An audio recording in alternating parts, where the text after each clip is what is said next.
මහලුකුට ගෙනාවේ පොල් තෙල්.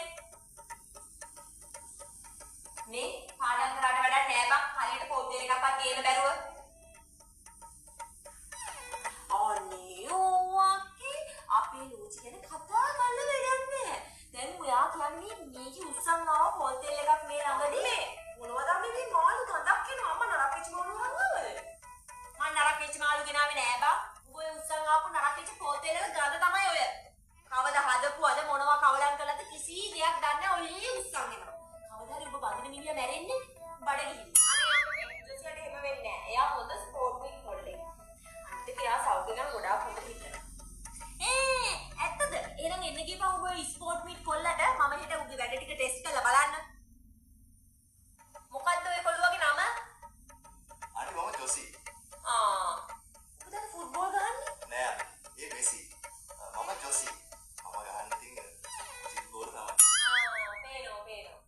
දැන් මට කියන්න ඔය කොල්ලුවට මොනවද තියෙන සුදුසුකම් අපේ පවුලට එකතු වෙන්න? සුගන්න සුසුකම් තමයි යන්නේ.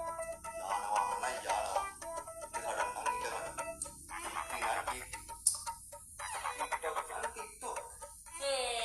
ඒ උනාට වැඩක් නැහැ නේ කොල්ලෝ.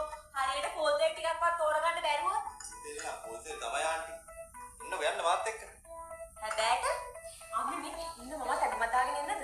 නෑ මේ උඹ ගෙදරට වෙලා හිටපන්. උඹත් මෙතන ආවම හිටයි ගමේ උන් මේ උඹලා දෙන්නගේ මගුලට මම කැමති වෙලා තියෙනවා. මම මේ මෙසි පුතාත් එක්ක යන්නම්. මට කොහොමද මෙසි පුතාගෙන් අහන්න දේවල් ටිකක් තියෙනවා උඹ නැති තැන.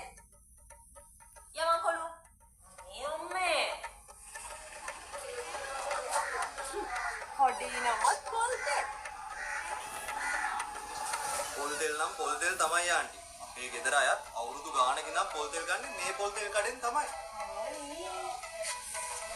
හැබැයිට කොළු මේ බලන්නකෝ බෝතල් ගන්නවට වඩා භාගිට භාගයක් ගන්න අඩුයිනේ මෙතන. ලූස් වුණාට එක්ස්පයර් ඩේට් එකක් තියෙනවා.